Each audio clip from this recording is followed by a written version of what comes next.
Bueno, arrancamos nomás. Bueno, hola, algunos me conocen, algunos no me conocen, pero bueno, me presento, yo soy NASA de la UNITE, no tengo la cámara prendida porque no tengo cámara en la compu, pero bueno. Bueno, soy NASA de la UNITE, compa de segundo año del profesorado y la licenciatura en Educación Física. Yo también estoy cursando socio y estoy también medio, o sea, no estoy re perdido, pero estoy medio perdido. Y me parece como piola que vamos a tener estos espacios, ¿no? Eh, para seguir pegándonos una mano. Yo creo que la idea de esto es que no sea una charla de Inti hablando 3 horas seguidas de corrido de textos y cosas así, sino que sea un preguntas y respuestas, un peloteo y en cualquier momento que alguno o a mí o a alguien más le surjan dudas, no duden o escribir por el chat de última y alguien lo lee o lo leo yo o, o activa el micrófono también sin problema. Bueno, les presento a Inti, compañero avanzado de socio, es un tipazo y buen amigo mío también. Eh, Así que nada, los dejo con él y eso mismo, cualquier duda, consulta, no duden en preguntar, escribir, no hay problema.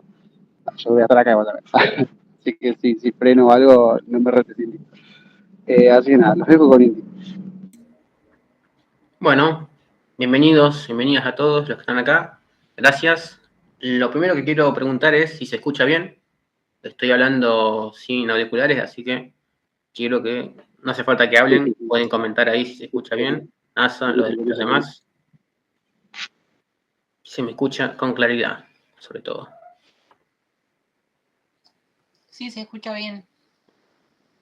Perfecto. Bueno, agradecerles por estar acá. Yo soy Inti, estudiante de Sociología, ya en los últimos años.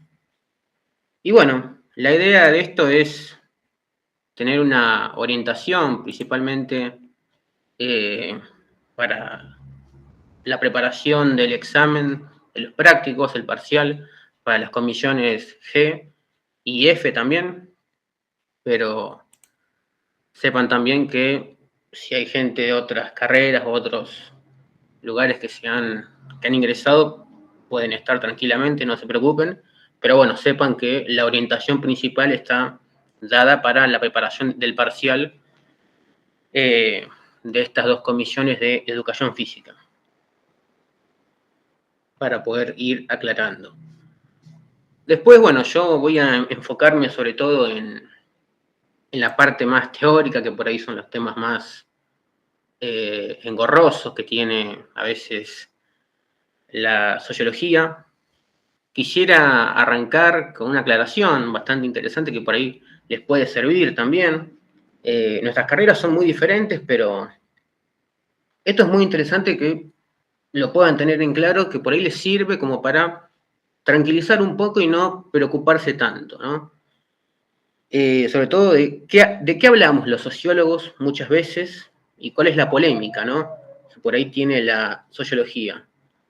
Hay una cuestión muy interesante que es que los sociólogos hablamos en general de, eh, del mundo que nos rodea, principalmente, ¿no? Entonces, hay mucho, generalmente se nos acusa un poco de versear un poco con lo que pasa, con lo que vemos en el mundo real. La realidad es que ustedes, que son estudiantes de educación física, pueden hablar también de sociología sin ser sociólogos. Acá no quiero ni bajar mérito a los sociólogos o a la academia, ni nada por el estilo, pero porque ustedes pueden hablar tranquilamente de sociología porque si alguno de ustedes explica su vida, su día a día, desde que se levanta temprano, lo que le cuesta tomar el micro, tiene que llegar a la facultad a tal hora porque si no se pierde la cursada, lo que le afecta que por ahí se haga una obra, por ejemplo, en alguna plaza o algo así. Si ustedes hablan eso y explican eso, ya están haciendo comentarios o análisis sociológicos. Hay una diferencia entre eso y hacer un informe, por supuesto. Pero esto para que tengan en claro que la sociología es mucho más democrática de lo que por ahí puede parecer a simple vista con los textos teóricos y tan largos que, bueno, nosotros leemos sobre todo. Eso para arrancar. Estuve revisando me pasaron ahí las actividades de los prácticos que han tenido. y nos vamos a enfocar sobre todo en la parte más teórica, que por ahí es lo que más cuesta, ¿no? O a simple vista parece más pesado, más denso, y ustedes se deben preguntar qué tiene que ver esto con educación física, seguramente. Vamos a arrancar con un clásico, que es Marx y Engels, de El Manifiesto Comunista, un texto muy antiguo, realmente muy antiguo, del siglo XIX, para que se den una idea. Y bueno, principalmente el apartado de proletarios y burgueses. Hay varias nociones acá que se dan, como la noción de clase, por ejemplo, la plusvalía también, que son temas fascinantes si uno se dedica a estudiar eso. Pero que por ahí pueden resultar un poco confusos, así que vamos a intentar bajarlos un poco a la realidad y que sea más digerible, ¿no? Aclaro que no les van a preguntar directamente preguntas tan teóricas. Yo vi los textos, los pude leer y son apartados muy recortados, así que no se preocupen tampoco por obsesionarse tanto con esto. De igual forma, vamos a tener seguramente un encuentro el fin de semana, posiblemente el sábado, demás, seguramente respetando capaz el mismo horario, en lo posible. Así que lo que quede pendiente hoy, ya les aclaro que es muy difícil que veamos todos los textos hoy, pero vamos a intentar ver la mayoría y sobre todo la parte más teórica, que es la parte del principio. Bueno, arrancamos. Marx y Engels, el texto de El Manifiesto Comunista, un texto histórico, sin duda, que en nuestra carrera se ve mucho y se sigue discutiendo hasta el día de hoy, sigue teniendo una fuerte vigencia, y donde Marx habla básicamente de un apartado que es más histórico por ahí que sociológico muchas veces, ¿no? Él habla de la historia de la humanidad, la historia de las sociedades, y dice que la historia de la humanidad, sobre todo, es la historia de los opresores y los oprimidos. Esto es algo para resumirlo muy burdamente, ¿no? Pero él considera que la historia de la humanidad es la historia de dos grupos, o dos clases. Ahí ya me estoy adelantando un poco, pero que en nuestra sociedad él ve hay dos clases, los oprimidos y los opresores. ¿Quiénes son los oprimidos y quiénes son los opresores? Bueno, a lo largo de la historia han ido cambiando muchas veces. Ha habido sociedades y momentos históricos donde por ahí no se ha dado tan claramente, pero él dice que siempre ha habido opresores y oprimidos. Como si habrán leído el texto, él habla un poco de la época romana, donde estaban, por ejemplo, los amos y los esclavos, ¿no? Directamente. Después también la época feudal, donde estaban los señores feudales y los siervos. No vamos a explicar cada uno porque no es el punto de esta reunión, pero sí para que tengan en cuenta que Marx considera que esto ha pasado a lo largo de toda la historia. Y la época en la cual Marx escribe, que es muy importante explicar esto, Marx escribe a mediados del siglo XIX. A partir de 1840 en adelante, Marx empieza a escribir y empieza a desarrollar su teoría. Tengan en cuenta esto.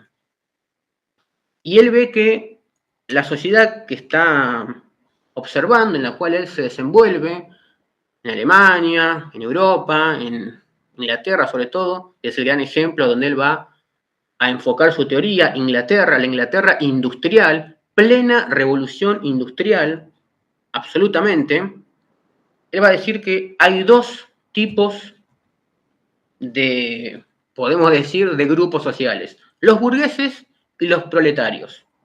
Los burgueses son aquellos que son dueños de los medios de producción, es decir, de las fábricas, del capital sobre todo, y los proletarios son los, vamos a decir, trabajadores, los obreros simplemente, aquellos que no tienen los medios de producción, que solamente tienen su fuerza de trabajo, es decir, solamente pueden ir a la fábrica y trabajar físicamente obedeciendo las órdenes de los patrones, que en este caso serían los burgueses.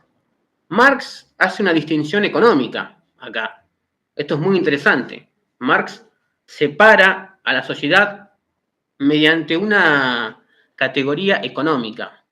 Esto va a ser muy interesante porque después con Weber vamos a ver que acá hay ciertas diferencias y con muchos autores hay diferencias. ¿Cuáles son las categorías que debemos usar para distinguir o diferenciar la sociedad? Bueno, el concepto clásico marxista dice que hay nomás dos clases. Punto.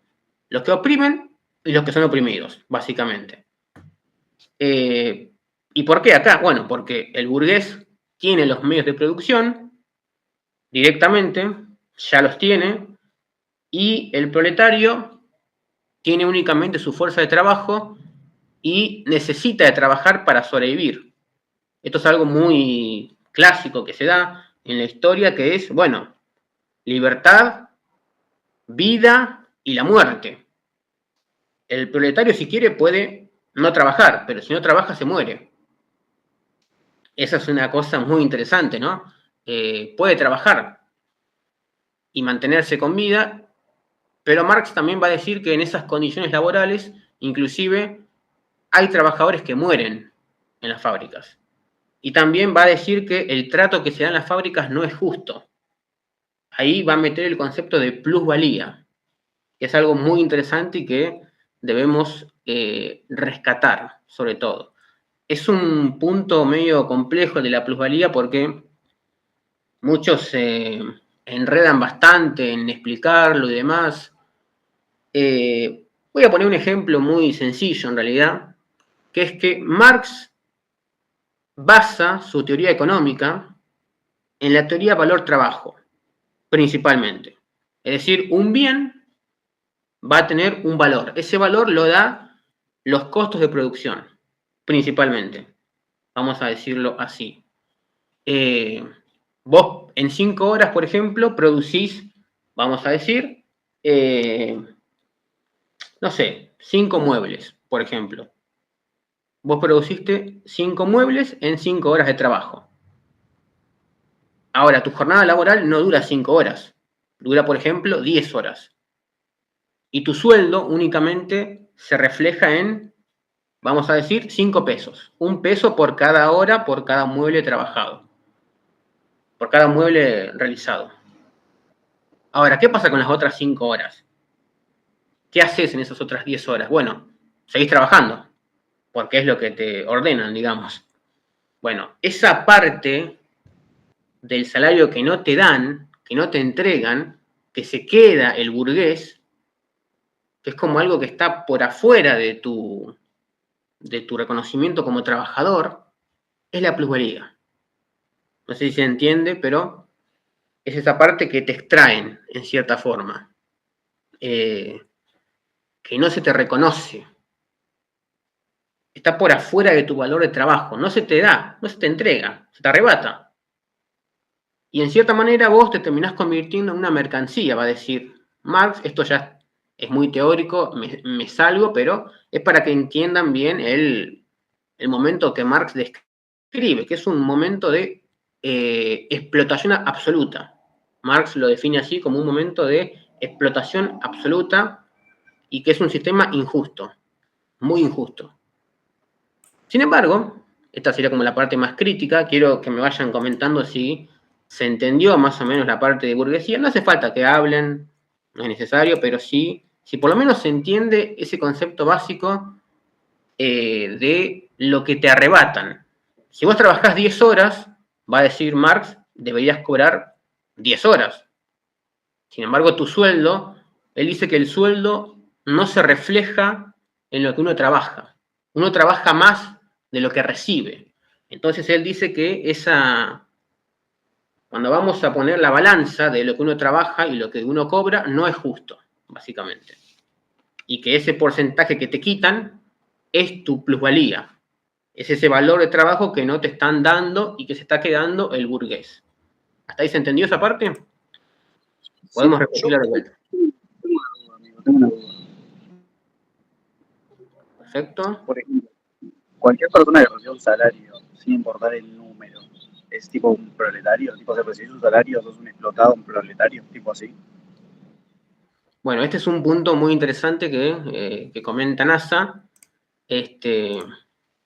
Marx distingue, por ejemplo, podemos decir, entre los, podemos decir, explotados, digamos, todo aquel que tenga un salario es un proletario. Bueno, acá está la gran discusión que se va a dar.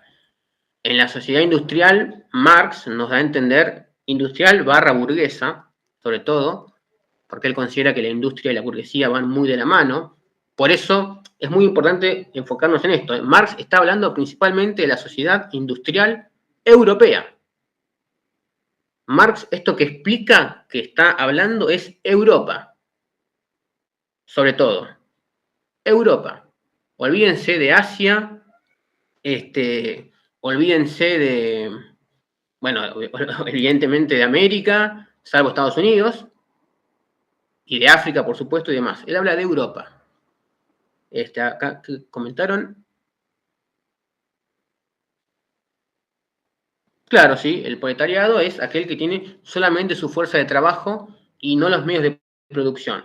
Los medios de producción, efectivamente, como dice Iana, son las máquinas, es el capital que se ingresa, las fábricas, principalmente eso, lo que se necesita para poder producir. Porque en un sistema industrial requerís dos cosas, medios de producción, máquinas y fuerza de trabajo. Es lo que vos necesitás. La gran clave de la revolución industrial es que permite añadir medios industriales, es decir, fábricas, valga la redundancia con la palabra industrial, pero es que el nombre es muy clave. Revolución también viene de, por ejemplo, algo que aparece, algo que cambia el sistema. Y se le dice industrial justamente porque son las industrias las que ingresan en la sociedad y cambian notoriamente el mundo del trabajo. Se meten, inclusive desplazan trabajadores. Hay trabajos que antes hacía el ser humano que ahora ya no hacen falta que los hagan las personas, que los puede hacer una máquina. Ahora, esas máquinas necesitan ser controladas y operadas. Y bueno, ahí el ser humano se adapta y trabaja con la maquinaria, ¿no? Pero bueno, este es un debate que inclusive sigue hasta el día de hoy, con el tema de la mecanización, hasta dónde está bien que se mecanice, cuántos puestos de trabajo están en riesgo, si se sigue avanzando. Pueden poner el ejemplo actualmente de la IA, por ejemplo, con las películas, con los actores, con las obras artísticas, la música, la pintura. Bueno, todas esas cosas es parte, si Marx viera lo que está pasando hoy, diría que es parte del mismo debate, seguramente. En la sociedad industrial, NASA, lo que había comentado de si todos son proletarios, bueno, en el mundo industrial sí. Podemos decir que básicamente sí. En otros sectores ya, por ejemplo Asia, ahí se podría discutir un poco. Lo que sí es seguro es que son oprimidos. O sea, en toda sociedad feudal o industrial hay opresores y oprimidos. Tengan en cuenta eso. Siempre hay dos clases y él siempre va a decir, esto también lo nombra el texto, que todo conflicto histórico es de clases. Entonces él dice que la historia progresa por la lucha de clases. Cualquier conflicto que ustedes vean, una guerra, una revolución, una crisis política, diplomática, hay un interés económico ahí y es un interés de clases. Siempre va a haber un opresor que quiere oprimir, básicamente. Y en todo caso el oprimido puede responder, pero el oprimido responde porque es oprimido, por su condición de oprimido. Entonces, él dice, al final siempre es una cuestión de dos clases, siempre. Esto va a ser muy discutido, por supuesto. Algunos como Weber, que ya lo vamos a ver, que ya está por entrar ahora, van a decir que no, que hay más factores, además de únicamente el económico. Después también Gramsci, esto no importa, pero yo lo pongo como un pequeño paréntesis, Gramsci va a decir, bueno, Marx no es tan economista. Los lectores de Marx le pusieron a Marx la categoría de economista, pero en realidad Marx no es tan económico como lo quieren hacer creer. Eso es lo que va a decir, por ejemplo, Gramsci después en el siglo XX. Ya. También acá tengamos en cuenta algo muy interesante que es la cuestión de la temporalidad. Es algo que debemos recordar. Marx escribe en plena revolución industrial, en el siglo XIX, muere en el siglo XIX, si mal no recuerdo, muere en 1884 o 88, no recuerdo bien cuándo muere, pero muere en la década de los 80, para que se hagan una idea. Muere básicamente justo cuando Alemania se reunifica, en ese periodo donde surge el Imperio Alemán, lo que ellos conocen como el Segundo Reich, o Reich. Bueno, ahí es donde Marx muere. Cosa que después otros autores tienen cierta ventaja porque los demás autores que escriben después de él han visto lo que pasó después, han visto el siglo XX, entonces, bueno, por eso siempre digo que al momento de comparar autores hay que tener en cuenta la temporalidad, en qué tiempo escribe uno y en qué tiempo escribe el otro. Por eso con las comparaciones, no es que, por ejemplo, Marx, Weber y Durkheim ven lo mismo, por ejemplo, no es que Marx, Weber y Durkheim ven, por ejemplo, el mismo árbol al mismo tiempo, y los tres escriben qué les parece a cada uno en el mismo momento. No, cada uno por ahí ve el mismo árbol, pero con distintos años, en distintos momentos. Entonces, claro, el árbol para Marx era una cosa, después creció, fue cambiando, y Weber lo ve en otro momento. Y ha dicho, no, al final pasaron estas cosas. Esto es algo muy importante para poder decir, no, bueno, Marx dice esto y Weber dice esta otra cosa. Bueno, seamos justos y entendamos los momentos en los cuales escriben cada uno. Antes de seguir avanzando, quiero recalcar un punto muy importante porque hasta ahora pareciera como que Marx es un crítico absoluto de la burguesía, que detesta la burguesía, que la aniquila, que quiere que no exista más. Es verdad que Marx habla de que la burguesía tiene un factor opresor muy grande, es verdad que eso lo menciona, pero también Marx destaca que él no niega que estamos en una revolución. Esto es muy interesante. Marx no niega que está viviendo una auténtica revolución y no le quita mérito a lo que está viendo. Él dice que la sociedad que está viendo ahora ha progresado mucho más que la que había antes. Él reconoce que el sistema feudal estaba obsoleto y que el sistema capitalista, que ya se está formando, que ya está prácticamente consolidado, y que él mismo menciona y nombra como la acumulación de capital, es un sistema que ha ganado la batalla contra el feudalismo y que, esto es una palabra mía muy burdamente, el capitalismo es mejor que el feudalismo. Ahora Marx va a decir, bueno, con el capitalismo no alcanza, tiene que haber algo más después del capitalismo, que él va a decir que es el comunismo, principalmente. Eso está bueno que lo entendamos. Marx vive una época de transición, por eso muchos de sus textos son descriptivos y cuando habla de lo que quiere que pase o lo que cree que va a pasar, bueno, son proyecciones únicamente que él hace a futuro, de lo que él piensa que puede llegar a ocurrir en un determinado momento. Y él va a decir, cuando los proletarios tengan el control de los medios de producción, se va a producir una nueva revolución. Y ahí vamos a entrar en un sistema nuevo que va a ser el camino al comunismo. Pero bueno, eso ya es otra cosa, no le den mucha importancia, pero bueno. Está bueno que ustedes entiendan que Marx habla de una burguesía revolucionaria. Esto en el texto está, para que entiendan, digamos que no es que la burguesía es necesariamente mala, no, él dice, la burguesía cumplió su papel como revolucionaria a partir de la Revolución Francesa, ahora con el sistema industrial, ha desplazado a la monarquía en ciertos aspectos, ha desplazado a la nobleza. Él dice que el sistema feudal era mucho más injusto que el ahora, o sea, que el que él está viendo en ese momento, y dice que la burguesía rompe con el sistema feudal, lo tengo acá escrito en un apunte, rompe el sistema feudal y medieval. Lo rompe, sin duda. Y además destaca que la burguesía constantemente va realizando cambios y modificaciones, siempre avanza, siempre innova.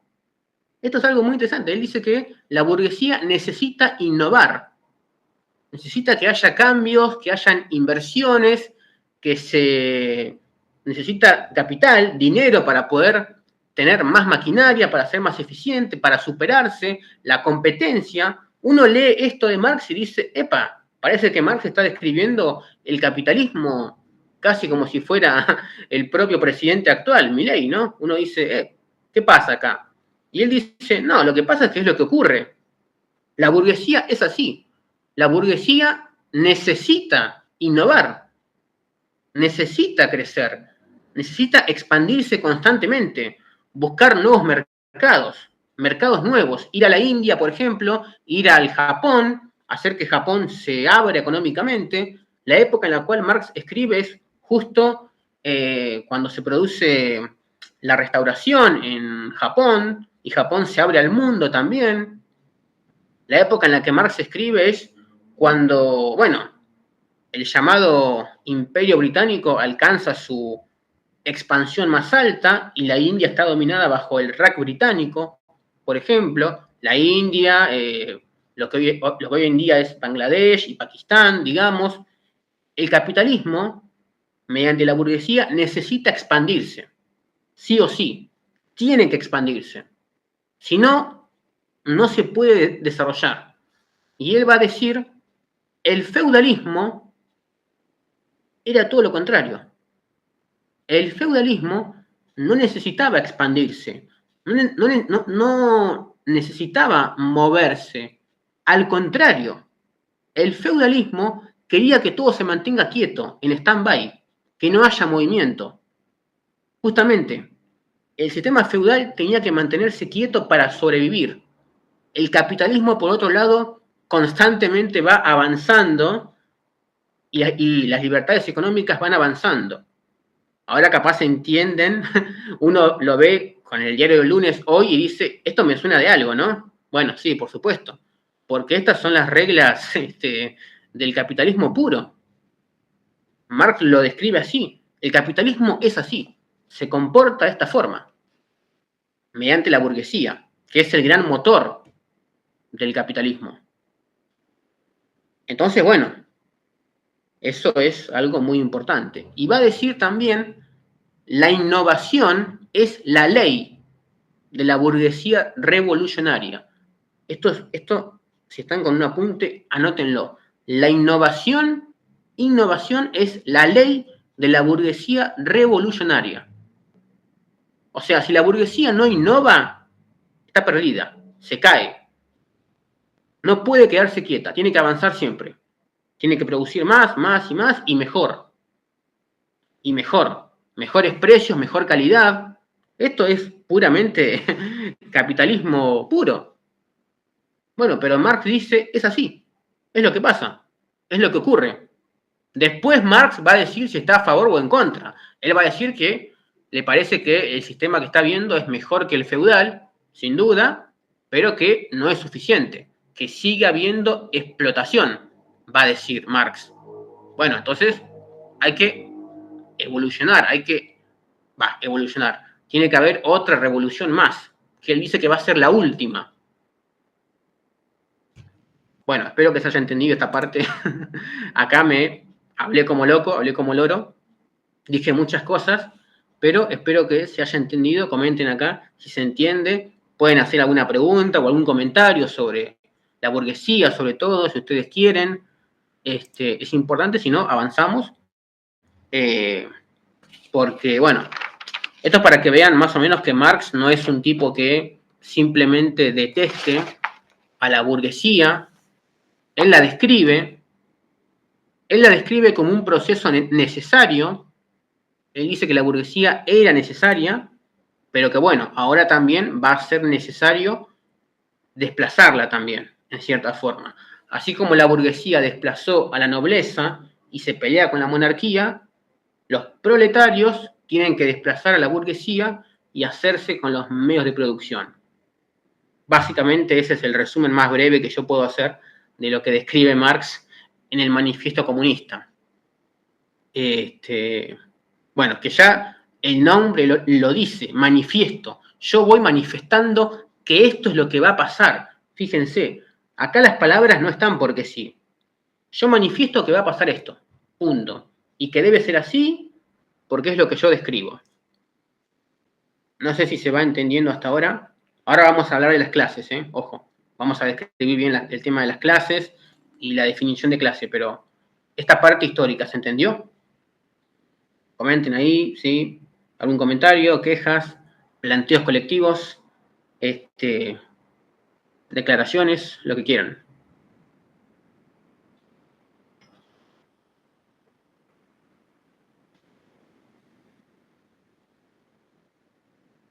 ¿Manifestaba como las que creen en los signos, tipo que manifiestan plata? Ponele que sí. Ponele que sí.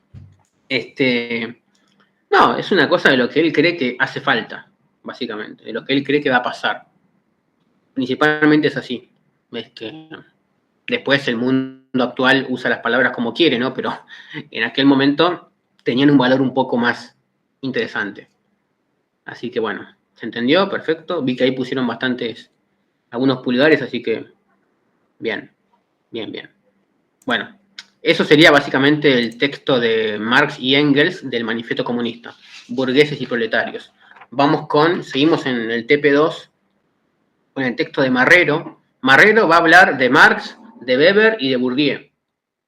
Es un texto muy bueno y además creo que Marrero resume bastante bien lo que acabo de decir. De hecho, gran parte del texto de Marrero es lo que yo utilicé. Yo recomiendo que sí, lean por supuesto Burgueses y Proletarios, pero el texto de Marrero es bastante específico en sus definiciones. Realmente lo tengo que decir de esa forma.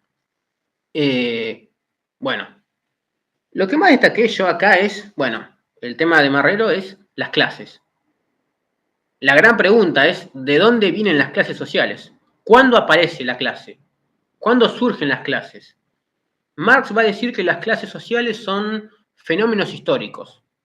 Ya el término fenómeno ya es algo que nos dice algo. ¿Qué es un fenómeno? Un fenómeno es algo que termina como irrumpiendo, ¿viste? Nada que ver lo que dije, me confundí. Algo que aparece. Algo que aparece y que rompe un poco el estado quieto que se está viviendo, ¿no? Por ejemplo, bueno, vamos a decir, una sociedad de azules y colorados y de golpe aparece el amarillo. 2015, aparece el amarillo, justo. Bueno, eso es algo que rompe con lo clásico. Algo que se destaca, algo que es, che, esto es medio raro, esto no es natural. No estamos acostumbrados a esto. Bueno, por eso son fenómenos. El término fenómeno no necesariamente es un término despectivo. Es un término de que, bueno, aparece algo que no entendemos, que nos sorprende, que nos deja un poco choqueados. Nos preguntamos de dónde viene, no lo entendemos tanto. Eso es un fenómeno. Entonces, ya de entrada, si Marx dice que las clases sociales son fenómenos históricos, quiere decir que no siempre hay clases sociales en la historia. No siempre ha habido clases sociales en la historia. La sociedad humana no siempre ha estado dividida en clases.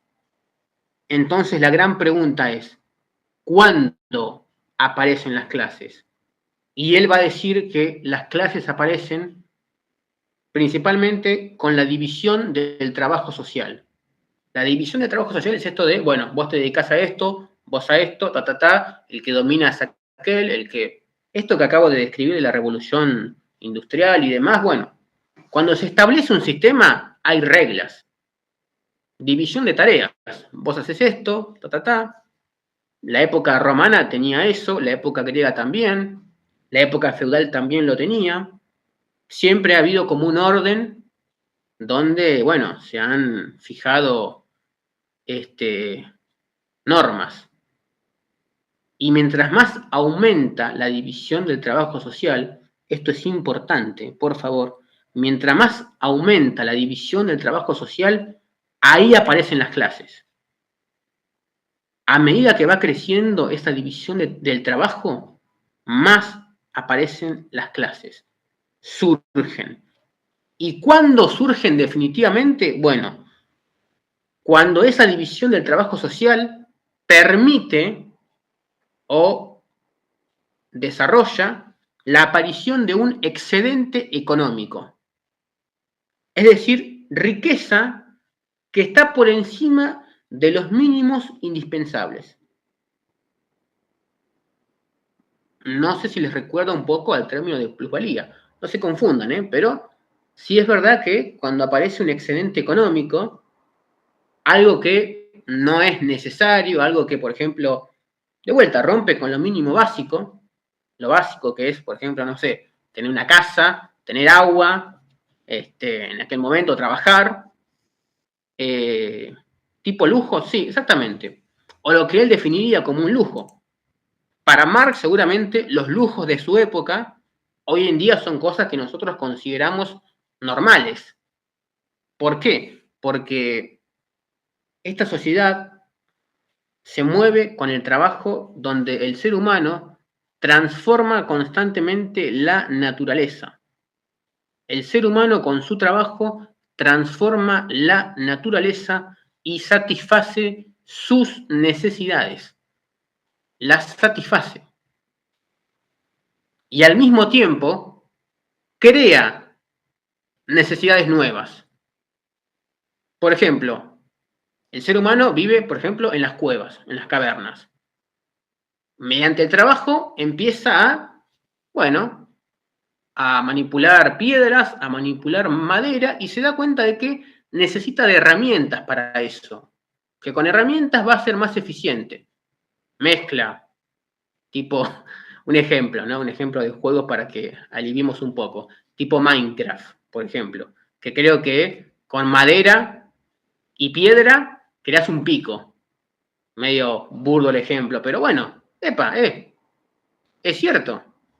Tenés una herramienta de trabajo y con esa herramienta sos más productivo y podés picar más piedra o podés crear un hacha y podés talar madera con mayor eficiencia, en menos tiempo, y podés crear una casa, podés construir tu casa. Y después te das cuenta de que, ahora que tengo la casa, me doy cuenta de que puedo tener, no sé, ventanas por ahí. Puedo tener una puerta, puedo tener cosas adentro de la casa que antes por ahí tenía que ir afuera, por ejemplo, no sé, el baño, por ejemplo. Antes el baño estaba fuera de donde uno dormía. Uno dormía en una cueva o en una casa y generalmente el baño estaba alejado.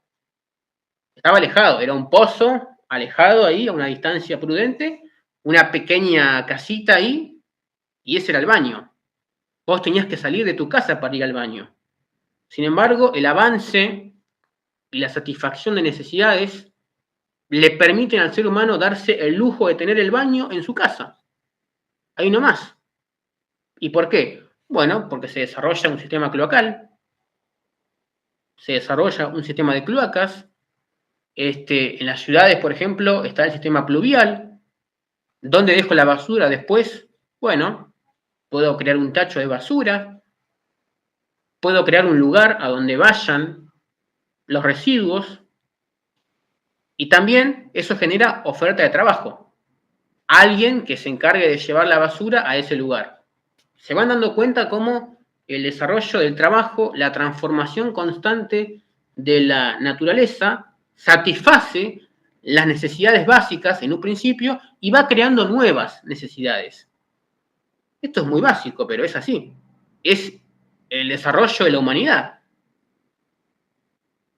Los robots, hoy en día también, las, no sé, aspiradoras automáticas que hay, o los limpiadores de piso que hay automáticos también. ¿Y por qué tengo que limpiar el piso? Bueno, tengo que limpiar el piso, entre otras cosas, porque ahora tengo cerámicos, básicamente, porque antes el piso era todo tierra. Entonces, ¿qué voy a limpiar ahí? Nada, si es todo tierra. Ahora que puedo tener un piso con baldosas nuevas, con cerámicos, puedo adornar el baño, todo, eso después requiere un mantenimiento. Bueno, estos ejemplos burdos es lo que pasó en la historia. Voy creando necesidades nuevas a partir de que voy satisfaciendo otras. Y él va a decir, bueno, acá aparecen las clases, justamente en esto. ¿Quiénes son los mayores privilegiados y quiénes son los menos privilegiados? Bueno, de vuelta, los burgueses y los proletarios en el caso de Marx. Cuando aparece un excedente económico, surge algo, aparece algo, ese dinero extra, surge algo que se puede apropiar. Hay algo que me puedo apropiar, porque hay algo que sobra. Ustedes saben que la definición de economía es distribución de bienes escasos. La definición de economía básica es la ciencia que se encarga de distribuir los bienes escasos. Ahora, ¿qué pasa cuando sobra algo? Repartimos la torta y sobró algo. ¿Quién se queda con eso? ¿Quién se queda con eso? Bueno, ahí está el gran punto. Ahí aparecen las clases. Aquel que se quede con eso, aquel que se apropie de eso, va a ser de una determinada clase. Y aquel que no reciba eso, va a ser de otra clase, principalmente. Aparece algo que se puede apropiar que antes no aparecía. Antes no sobraba nada, los recursos eran limitados, pero ahora, mediante la ciencia, hemos creado nuevos elementos, nuevos recursos, y bueno, hay cosas que sobran, y la pregunta es, ¿quién se las queda?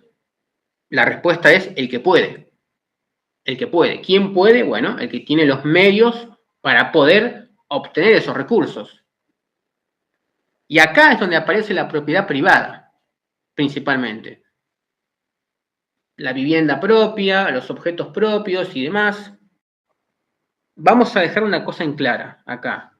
Marx no está en contra de la propiedad privada. Chan chan.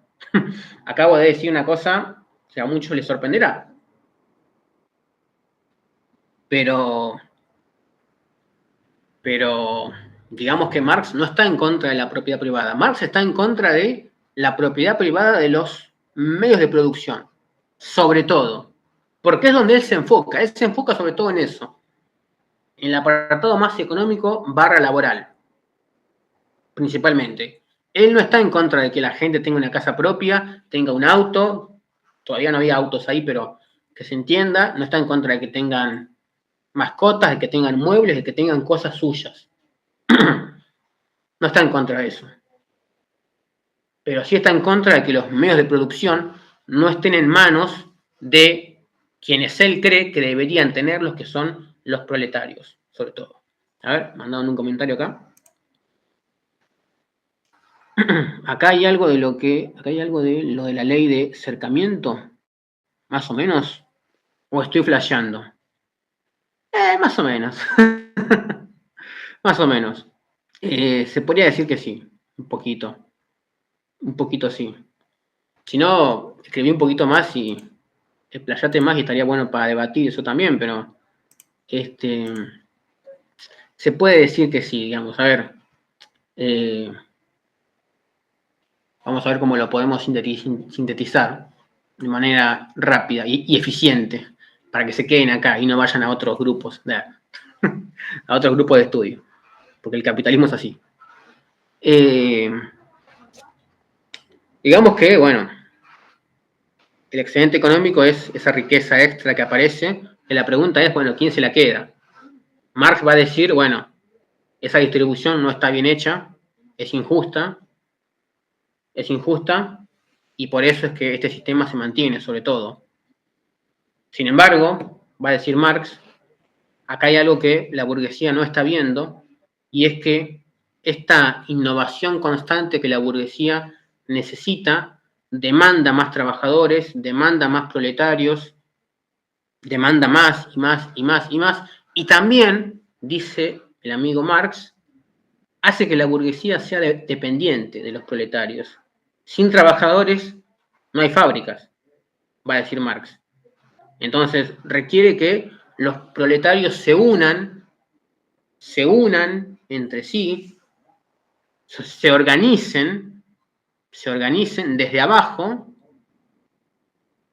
y la burguesía, sin darse cuenta, está creando, entre comillas, su propia destrucción con esto.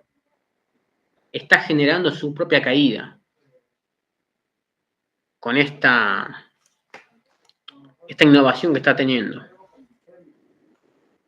¿Eso se entendió hasta ahora? ¿El por qué la burguesía está por caer? Según él, porque él dice que, bueno, no, esta innovación constante que están teniendo requiere mayor mano de obra, requiere que vayas a China y generes la guerra del opio, requiere que vayas a Japón y obligues a los japoneses a adaptarse al mundo moderno en aquella época, requiere que Estados Unidos se expanda más y se pelee con México. Esto de la caída lo puedo explicar de vuelta, listo, no pasa nada, lo explicamos de vuelta.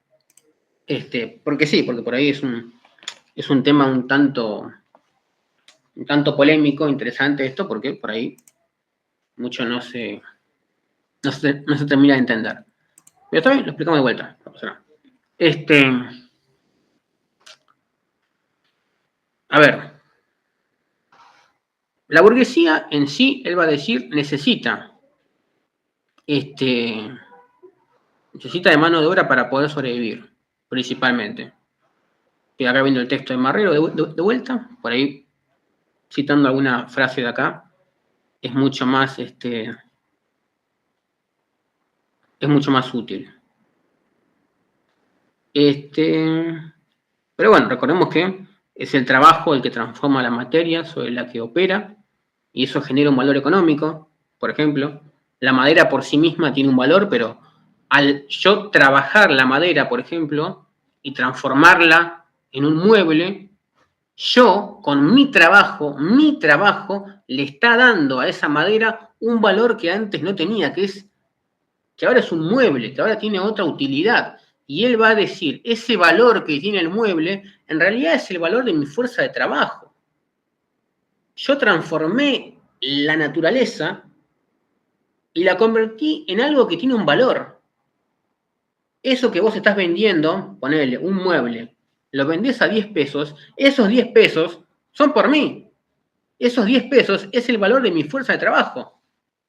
Por lo cual yo debería cobrar 10 pesos. En teoría, según Marx. Acá lo vamos viendo. Sin embargo, bueno, claramente no es lo que termina ocurriendo, ¿no?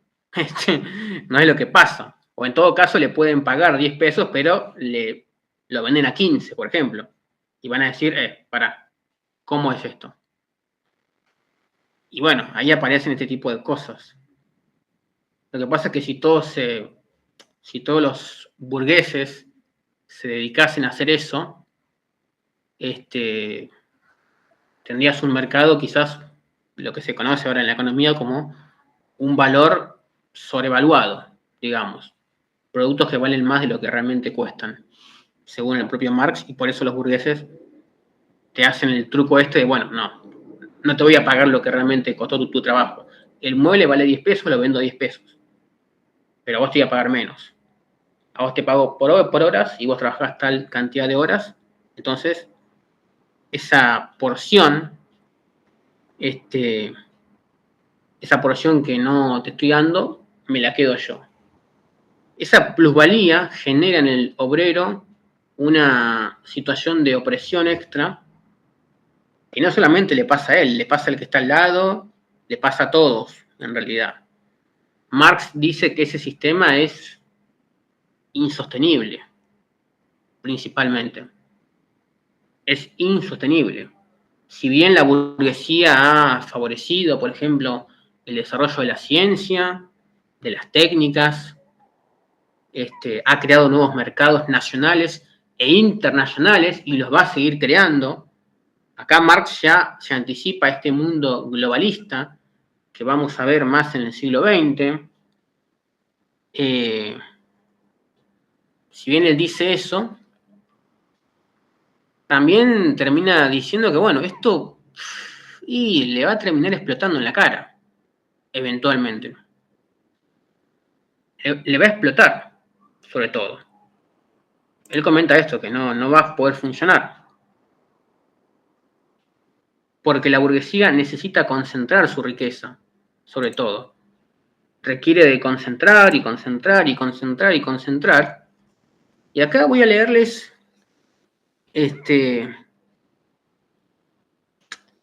algo, voy a leerles la parte final de el texto de Marx y Engels.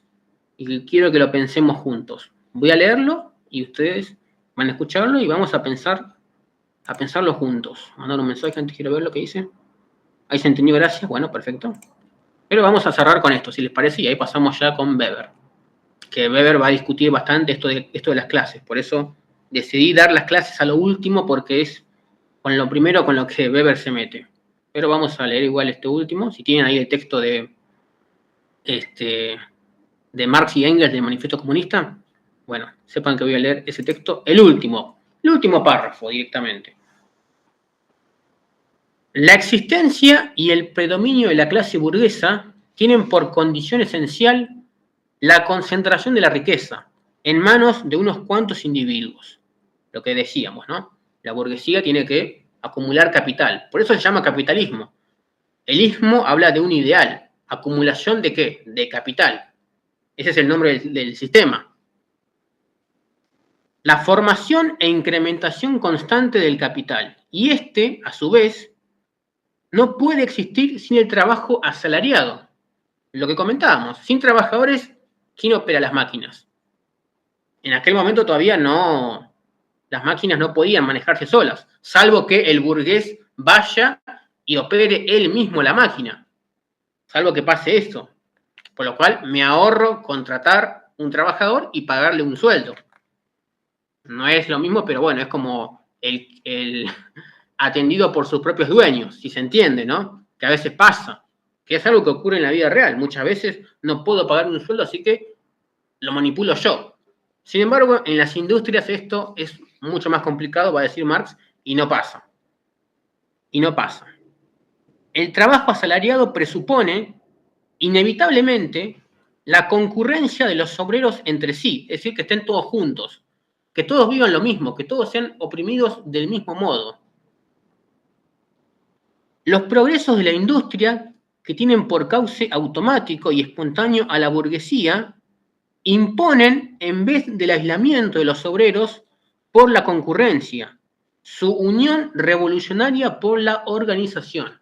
Esta cosa que no se entendió un carajo lo que dije, y ustedes me están diciendo qué carajo dijo este pibe, es básicamente, el burgués cree que el obrero no se va a organizar, porque está trabajando y demás, pero no. Esa opresión que están viviendo los obreros los lleva a organizarse. ¿Por qué? Porque el burgués, sin darse cuenta, en su fábrica tiene a un montón de proletarios en el mismo lugar. Es decir, el lugar de trabajo, el espacio de trabajo se convirtió en el mejor lugar de reunión posible. Es el mejor lugar de reunión posible. Porque encima ahí está todo. Ahí está todo. Vos tenés los medios de producción enfrente tuyo. Es el lugar ideal, básicamente, para arrancar una revolución nueva. Más adelante, por eso las huelgas, por eso las tomas de fábricas.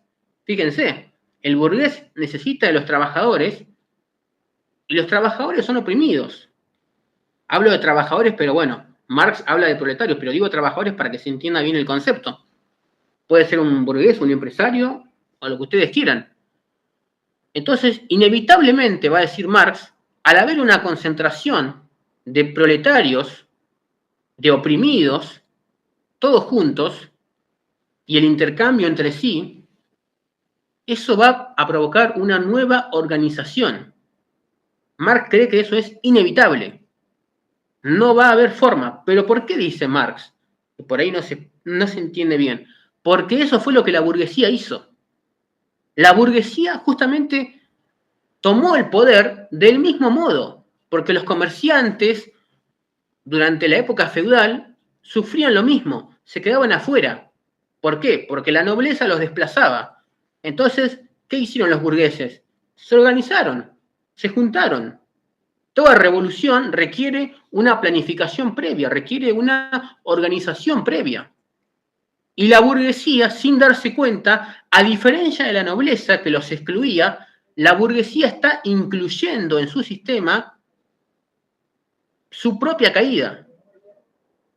Esto de que el sistema feudal debía mantenerse quieto para poder sobrevivir, ¿se acuerdan? Bueno, incluía, entre muchas cosas, desplazar a la burguesía.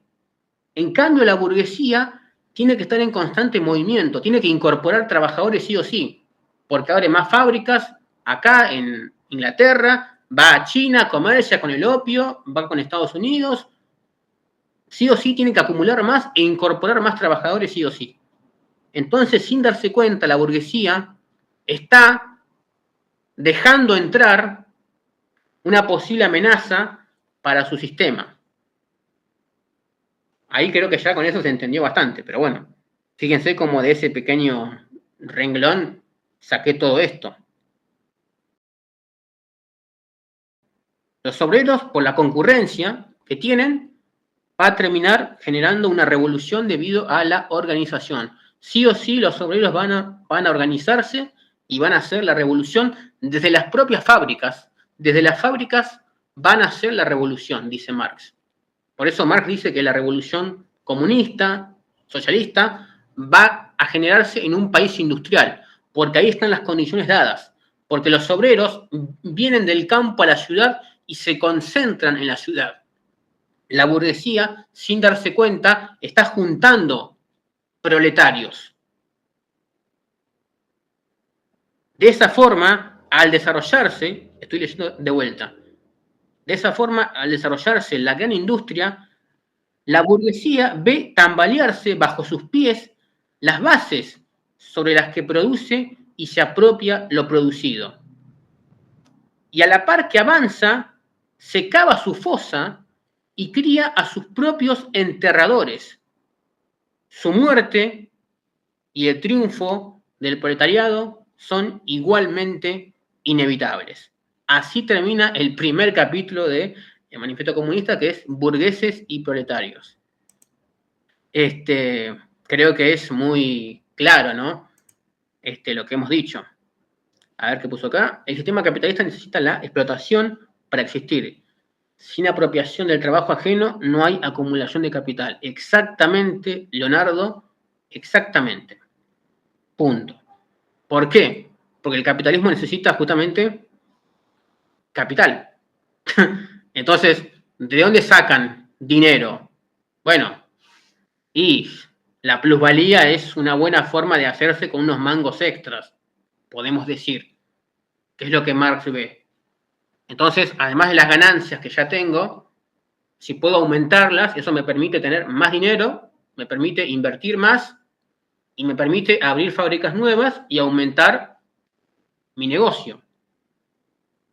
Pero bueno, ahora sí se entendió por ahí. Quiero que me lo comenten todos en lo posible, pongan sí, no se entendió, va de vuelta, porque realmente esto es importante. Veo pulgares arriba. Bueno, ahí está. ¿Sos bueno, pibe? Ya sé. Sí, bien. Bueno.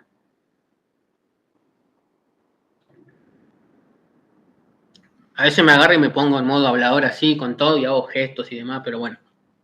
Entiendan que lo hago para explicarme mejor. Por eso es que Marx considera que la caída de la burguesía es inevitable, porque la burguesía está haciendo justamente lo contrario a lo que estaba haciendo los feudales, por ejemplo. Los feudales se mantuvieron mucho tiempo en el poder justamente por mantener afuera a sus posibles enemigos. Hasta allá el concepto feudal de un castillo, murallas y granjas alrededor ya te habla de un cierto aislamiento, una cierta protección. La burguesía, en cambio, se expone, se abre. Y Marx dice que ahí están incorporando, en cierta forma, al enemigo. Están incorporando a quienes van a terminar derrocándolos, por así decirlo. Bueno, ese sería como el punto final de Marx. Es medio largo, pero es medio largo porque uno, para explicarlo, usa estos adjetivos, pero en realidad fíjense que no es muy complicado, en realidad lo que yo acabo de describir, o sea, una burguesía revolucionaria que se organizó propiamente, que hace cambios constantemente para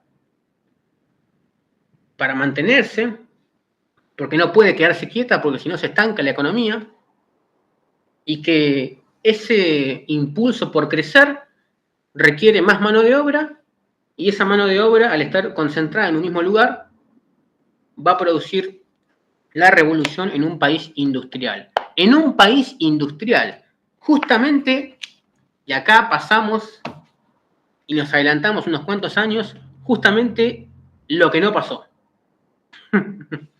Justamente lo que no pasó. Este es uno de los puntos más importantes que va a tener. Este es uno de los mayores errores, o bueno, una de las cosas que Marx manifestaba que no se desarrolló. Él pensaba que, bueno, el sistema industrial, al concentrar trabajadores en las fábricas, en las ciudades y demás, estaba cavando su propia tumba. Él pensaba que la revolución comunista, socialista, iba a arrancar en Inglaterra. Y no fue así.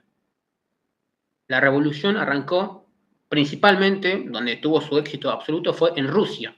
Rusia era un país feudal, con monarquía absoluta, con un campesinado absoluto, que no estaba para nada bajo un sistema industrial, no tenía maquinarias propias, tenía muy poca maquinaria solamente en algunas ciudades, pero la mayoría eran campesinos, analfabetos, muchos.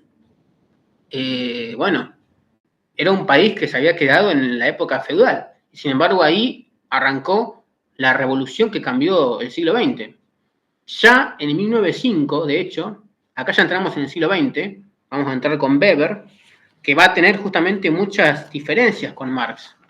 Va a tener algunas semejanzas, pero las diferencias van a ser donde más nos vamos a enfocar. Pero de vuelta, entendamos que Weber parte con ventaja sobre Marx. Weber se muere, por ejemplo, en la República de Weimar. Es decir, Weber vio la Primera Guerra Mundial, básicamente. Marx no. Marx vio en sus últimos años el surgimiento y el nacimiento del segundo imperio alemán, y Weber vio su caída. Entonces, Weber también vio la Revolución Rusa, los intentos previos, la Revolución de febrero, la Revolución de noviembre o de octubre, según el calendario gregoriano y juliano. Bueno, Weber parte con ventaja, porque está hablando desde el futuro, básicamente.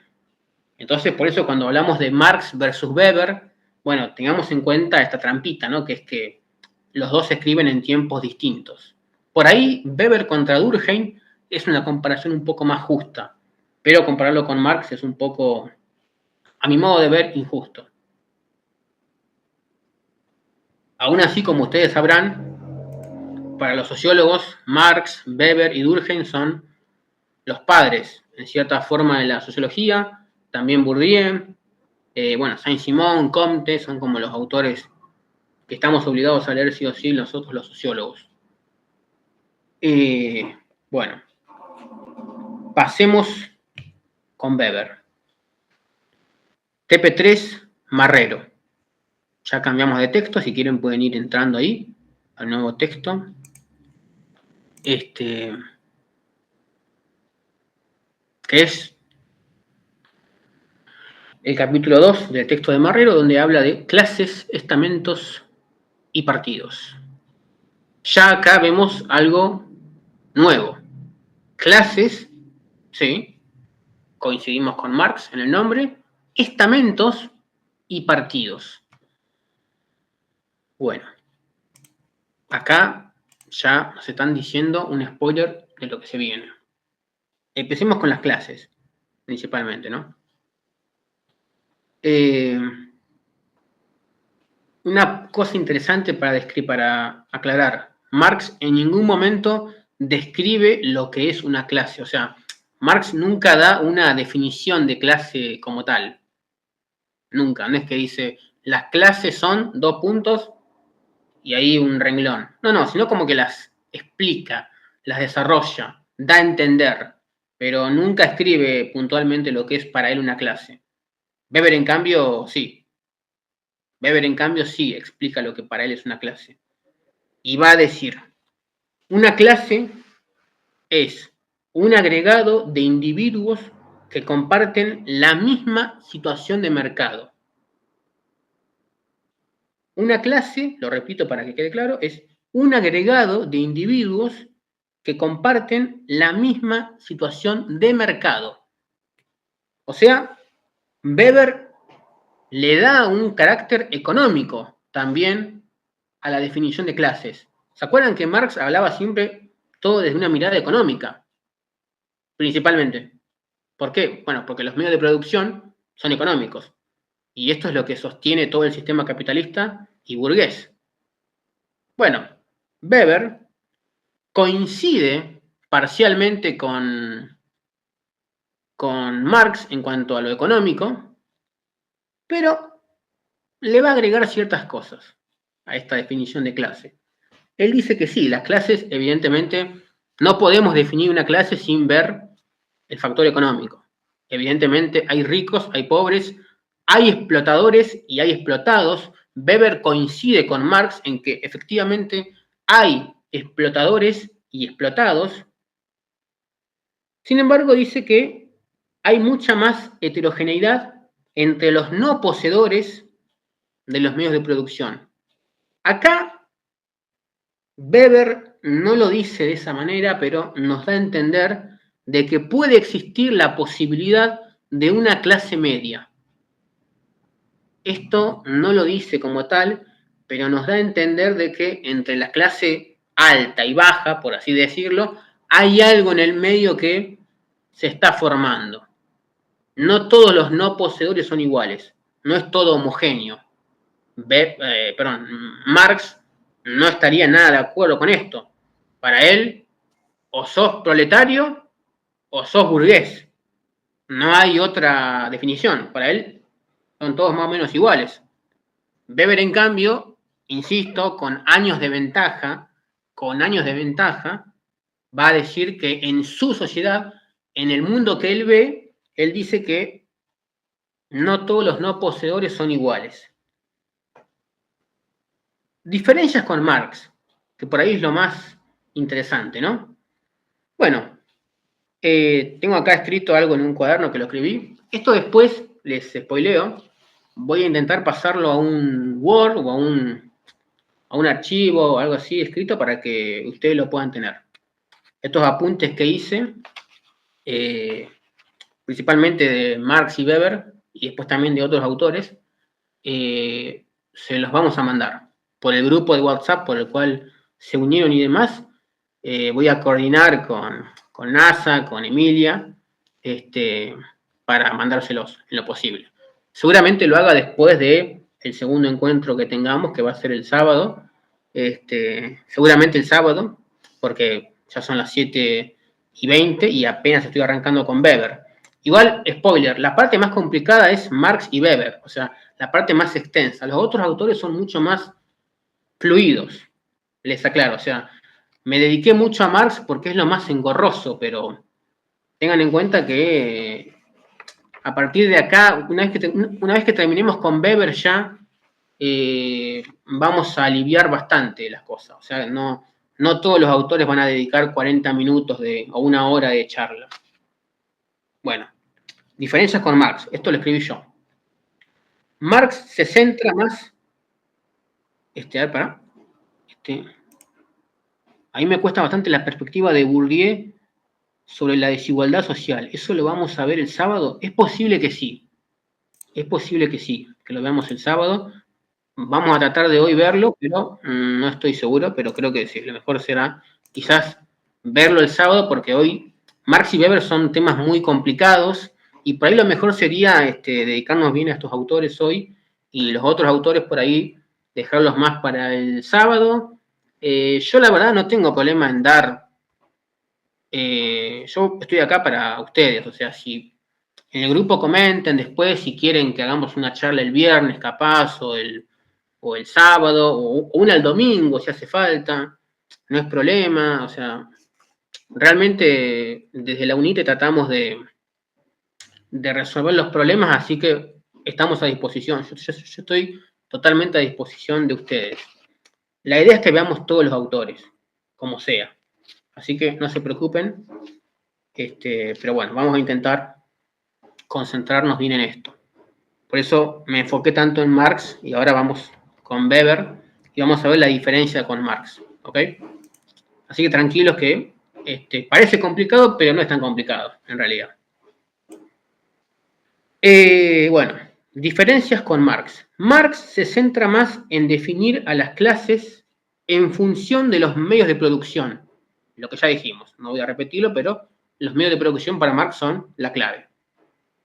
Partiendo desde la división del trabajo, como dijimos, ahí aparecen las clases, a partir de ese desarrollo que se va dando y el excedente económico. Es una concepción más ligada a lo económico, puramente económica es la concepción. Weber también usa el factor económico en las definiciones y distinciones de clase, pero también le agrega factores sociales, factores políticos y culturales, por así decirlo. Mientras Marx se enfoca en marcar solamente dos clases, a pesar de reconocer las diferencias entre los burgueses, no todos los burgueses son iguales para Marx y no todos los proletarios son iguales, pero igual siguen siendo burgueses y proletarios. Siguen siendo dos grupos, por más que tengan diferencias entre ellos, son solamente dos clases y punto. Weber va a ver en estas diferencias condiciones necesarias para identificar más clases sociales. O sea, con Marx teníamos dos clases. Con Weber vamos a tener mínimo el doble de clases. Vamos a definirlo en los autores, o sea, en los, ¿cómo sería? En los protagonistas, ahí está, de estas clases. Para Marx está claro, dominadores y dominados, burgueses y proletarios, punto. Ya está, hasta ahí. Weber, en cambio, va a definir, en el texto lo dice bien Marrero, 4 clases, por lo menos. Lo cual ya abre un paréntesis bastante alto abre una puerta a que podamos definir muchas más clases. Él va a hablar de la alta clase dominante, es decir, los propietarios, puramente los propietarios. Voy a agarrar el texto acá igual para leerlo bien.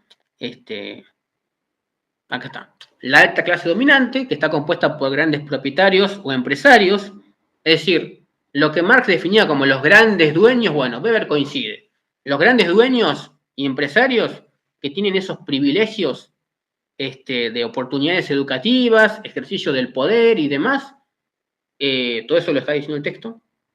Eso está claro, esos son los dominadores, sin duda, sin duda. Pero si bajamos un poco, vamos a ver otras diferencias. Yo acá lo definí como propietarios. Lo que para Marx son burgueses, yo lo puse como propietarios acá en el apunte, que después les voy a pasar cuando terminemos con los encuentros. Propietarios, alta clase dominante. Lo resumí en eso. El segundo grupo yo puse intelectuales, que serían los trabajadores de cuello blanco. Trabajadores de cuello blanco, tipo el saco. ¿Viste? El tema de una camisa blanca y demás. Ya que siguen siendo trabajadores, pero no trabajadores, digamos, tan de trabajo manual, por así decirlo. Acá dice profesionales, técnicos, burócratas, oficinistas, por ejemplo, y también intelectuales carentes de una propiedad como la que tienen los grandes propietarios. Ya el hecho de ser propietarios, el mismo nombre te lo dice, tenés propiedad de algo. Entonces, entendamos que, de vuelta, los nombres de las cosas no están dadas porque sí. Todo nombre te dice ya, la definición a veces está en el mismo nombre, así que tengamos en cuenta esto. A veces escuchamos propietarios y demás, y la realidad es que a veces el mismo nombre nos termina diciendo más de lo que uno cree. Los trabajadores de cuello blanco son también profesionales, es decir, gente que ha estudiado, que tiene estudios, o sea, que se ha recibido, gente que opina, que trabaja, pero que, bueno, no es un trabajo manual industrial, capaz, como el que se veía antes. A ver qué mandaron. Acá levantaron la mano, díganme si. Sí, a ver si. ¿Esos trabajadores de cuello blanco serían la nueva clase media, digamos? Podríamos decir que es como una puerta que se abre. De vuelta, Weber no habla de clase media como tal, no lo dice así, pero da a entender como que sí. Por eso muchos capitalistas y demás se basan en Weber para decir que son 3 clases y no 2, a pesar de que acá Weber habla de 4, pero sí, podemos decir que nosotros, por ejemplo, que estudiamos y demás, y que trabajamos, y que si alguno va, no sé, en el Ministerio de Trabajo, de Obras Públicas y demás, esos serían como profesionales, ¿viste? Técnicos, por así decirlo. Podríamos decir que es como una clase media. Ya ahí vemos una diferencia. Mientras que para Marx pasabas de la burguesía a la absoluta explotación, Weber te dice, no, pará. El tipo que está, no sé, en la oficina de la empresa, el administrador que te recibe en la puerta, no tiene el mismo nivel de condición que el que trabaja, por ejemplo, en el fondo de la papelera, por ejemplo. Vamos a poner una fábrica de papeleras. No es lo mismo. Tampoco es lo mismo el guardia de seguridad. No son todos iguales. No son todos iguales. Capaz que no sean dueños de la empresa, pero tampoco están bajo las mismas condiciones. Por eso, esto es algo muy interesante. Sí, muy válido el aporte porque efectivamente es así. Acá ya podríamos entrar en una clase media, en lo que hoy llamaríamos clase media. Repito, en lo que hoy llamaríamos como clase media. ¿Dónde me quedé? Acá está. Bueno, vamos con el siguiente que es la pequeña burguesía, básicamente. Acá no hay mucho para decir. Son propietarios, comerciantes. Yo puse comerciantes acá en mi apunte. Comerciantes, pero que son de un nivel mucho más chico. De vuelta, acá Weber un poco juega con ventaja con Marx, porque cuando Marx escribe lo que él desarrolla, digamos, el mundo no era de esta manera, o no era tan así. Había, por supuesto, vendedores propios, había, por supuesto, artesanos y demás, pero el mundo industrial había absorbido demasiado esa mano de obra. Es decir, convenía trabajar en una fábrica muy pesada antes que hacer otro tipo de lo que hoy llamaríamos changas, por así decirlo, o poner un kiosco y demás. Son conceptos que no existían en esa época todavía, no estaban tan presentes. En cambio, Weber ya ve que en el mundo en el cual vive hay ciertas distinciones. Ve que hay pequeños comerciantes, hay pequeños propietarios y demás, que tienen una vivienda, que pueden desarrollarse también por su cuenta, pero que no son iguales a los grandes propietarios, podemos decir. Son laburadores, digamos, ¿no? Un kiosquero, por ejemplo, podría entrar acá. Tiene que trabajar todos los días, de igual manera. Tiene que trabajar todos los días y por ahí vive, no sé, tiene un kiosco acá en el casco urbano, pero él vive, por ejemplo, no sé, en Los Hornos. Y tiene que venirse en la moto o en el micro o en lo que pueda a abrir su kiosco a las 7 de la mañana y quedarse todo el día. O quedarse la mitad del tiempo. Bueno, él va a decir que esas condiciones de vida es como una pequeña burguesía. Una pequeña burguesía porque tiene un trabajo, perdón, porque es dueño de algo y por ahí puede tener un trabajador también. Sí, ¿por qué no? Puede tener un trabajador, pero que no es lo mismo que el gran empresario. ¿Eso se entiende, esta diferencia que hay? Y que tiene un ingreso, bueno, determinado. Bueno, pasemos al último punto, que es lo más bajo de todo, que es también bastante más fácil, que es los obreros manuales. Acá yo directamente lo puse como trabajadores, básicamente. Obreros manuales con distintos grados de capacitación e ingresos, desde los más calificados hasta los semi o no calificados. Acá Weber es verdad que un poco simplifica también. Es decir, Weber como que, bueno, las puntas, por así decirlo, las conserva. Él va a decir, sí, hay burgueses y proletarios, pero en el medio hay más cosas. Pero bueno, de vuelta, entre los trabajadores manuales, por así decirlo, él tampoco va a hacer muchas distinciones como tal. Vamos a decirlo así, de una manera interesante. El rico es rico y el pobre es pobre. Pero en el medio hay como distintas categorías. Por eso es como que se habla de que Weber da la puerta a una clase media, en realidad. Pero tampoco se detiene mucho a observar las diferencias entre esas grandes riquezas y las diferencias entre los trabajadores que no tienen esas riquezas como tal. ¿Se entiende esa parte? Por eso él mete como 4 grupos, pero en realidad serían como 2 que añaden el medio de lo que había dicho Marx. ¿Se entiende eso para con las clases? Sí. O sea que esa división que él hace de las clases, o sea, sí se basa en la posición que tienen las personas, o sea, los individuos en el mercado, o sea, si sos poseedor o no poseedor del control de los medios de producción y además de como una capacidad individual que vos tengas, como por ejemplo, no sé, ponele, tenés alguna cualificación y no sé, te podés distinguir además por eso. Exactamente. Ahí Weber le da un factor individual. Ok. Efectivamente. Le da un factor más individual y le da como enaltece al individuo, por así decirlo. Le da como un valor propio. Por eso dice que no son todos iguales, en realidad. Por eso distingue de trabajadores de cuello blanco de obreros manuales, por ejemplo. ¿Por qué de cuello blanco? Bueno, porque tienen cierta profesión atrás que los cubre y, bueno, les dan esa distinción. También los pequeños burgueses, que también deben tener algún estudio seguramente, pero ya menos. No pudieron estudiar, pero pueden trabajar de una forma más independiente. No dependen de una gran empresa, sino que pueden montar un pequeño kiosco, por así decirlo. De hecho, la definición de kiosco viene justamente de esto. Viene de un pequeño lugar donde se venden cosas.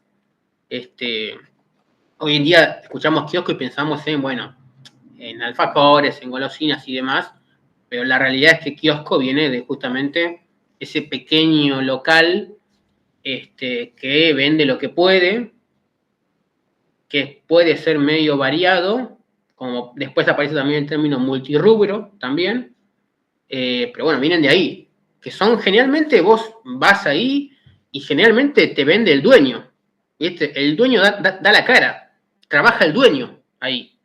Entonces, tiene como su propiedad, pero la administra él. Él es como el trabajador de su propia empresa. No es como que él es su propio jefe, pero sí él trabaja, él es el trabajador de su propio negocio. Y después están los trabajadores que son los obreros manuales. Sin embargo, ahí como que Weber no se pone a desarrollar mucho, en realidad tampoco en esa parte más baja. No se pone a desarrollar mucho. Bueno, esa sería como la parte de las clases. ¿Entendió? Que Weber distingue más, efectivamente, como decía ahí María, los dotes individuales, las diferencias entre los mismos no propietarios, pero que tampoco se pone a discutir mucho entre las puntas, ¿no? Él tampoco dice, bueno, no todos los propietarios, o los grandes propietarios, mejor dicho, tampoco son todos iguales, y tampoco todos los trabajadores manuales son todos iguales, digamos. Pero bueno, por ejemplo, hoy podríamos decir que, no sé, tenemos dos trabajadores que van a una fábrica, pero uno, por ejemplo, vive más cerca de la fábrica que otro. ¿Son iguales, por ejemplo? Son iguales, tienen el mismo trato, tienen la misma disposición de tiempo. Bueno, ahí ya meteríamos diferencias que, bueno, no. Por ahí los dos trabajan en el mismo puesto, ¿eh? Son compañeros. Ahí imagínense el sistema fordista con las máquinas pasando y los tipos ahí agregando cosas y demás. Comparten el mismo puesto de trabajo, pero uno vive a 3 cuadras y el otro vive, en cambio, casi en la periferia de la ciudad. ¿Son iguales? Bueno, Weber no va a distinguir mucho en eso. Él se va a quedar con la foto, digamos, de la ocupación, básicamente. Es lo que va a hacer. Sin embargo, Weber, a diferencia de Marx, va a añadir otras cosas, además de las clases. Él efectivamente va a hablar de otras cualidades, además de la económica. Weber, a diferencia de Marx, no cree que la lucha de clases sea el motor de la historia. No cree. Él no cree que haya una... Él no piensa que la clase dominada sea siempre igual, lo acaba de describir, y tampoco se comporta del mismo modo. Tampoco se comporta, porque no es que los proletarios del mundo son todos iguales y todos conviven y se desarrollan del mismo modo. Y él va a poner un ejemplo, que no sé si está en el texto, pero que lo usa mucho, que es el ejemplo de la Primera Guerra Mundial, por ejemplo. Cuando ocurre la Primera Guerra Mundial, 1914, 1918, que él la ve, él alcanza a verla, él dice, no, pará, los partidos de izquierda, ya vamos a entrar en el término partidos, por eso yo decía que Weber mete también lo cultural, lo político, mete otros factores, y por eso aparecen los estamentos y los partidos, además de las clases. Pero él va a decir que, no, pará, los partidos de izquierda apoyaron en Alemania el ir a la guerra. Los partidos de izquierda, supuestamente a favor del proletario, apoyaron ir a la guerra. ¿Y qué pasó en la Primera Guerra Mundial? ¿Fueron los burgueses los que se pelearon entre sí? No. Los que van a la guerra son los proletarios. Él va a decir, la Primera Guerra Mundial y toda guerra es una guerra entre proletarios. Hay proletarios matándose mutuamente.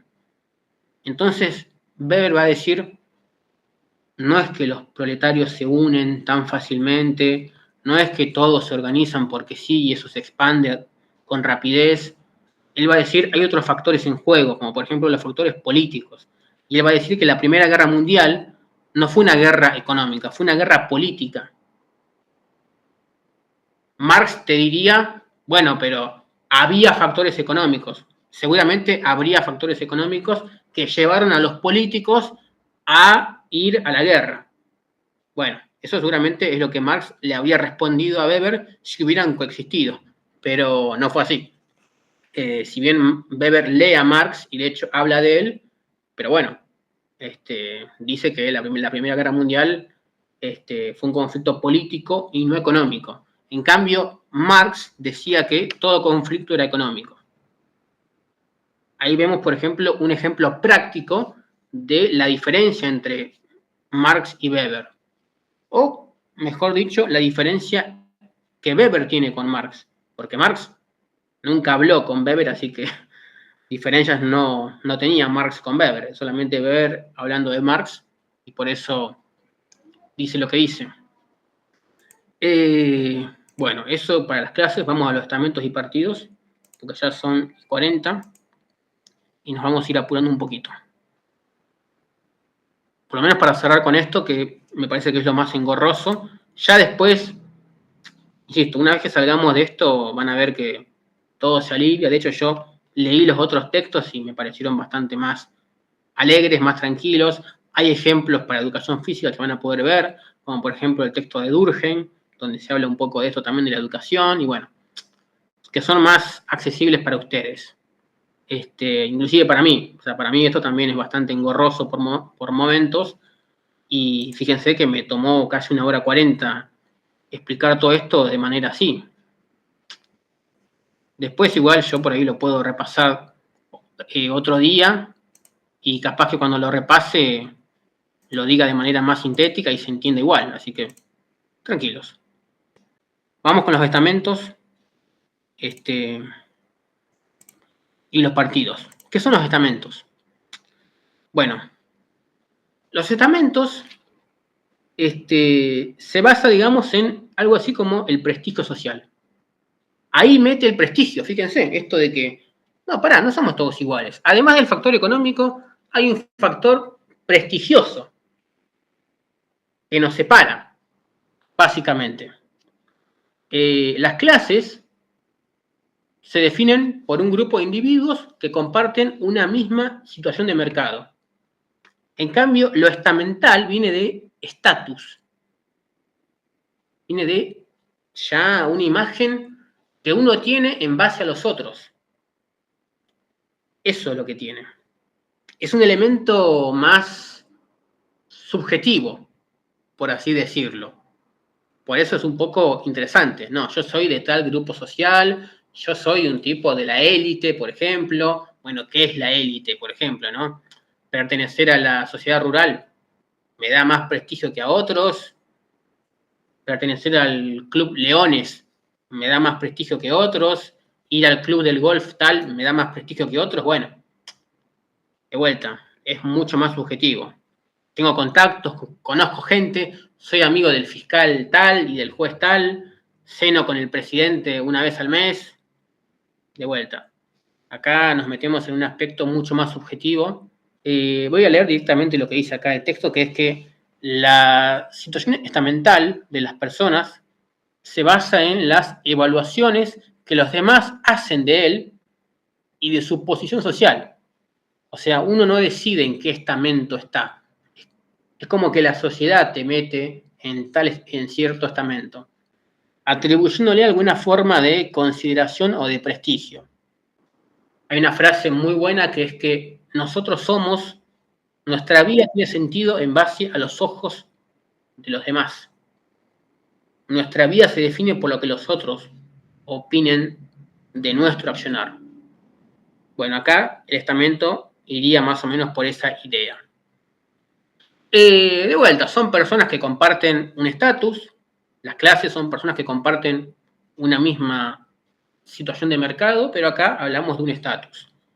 Una ocupación, una profesión, mi hijo el ingeniero, soy ingeniero, por ende voy a reuniones de ingenieros y demás. El médico, hubo una época donde el doctor tenía un prestigio.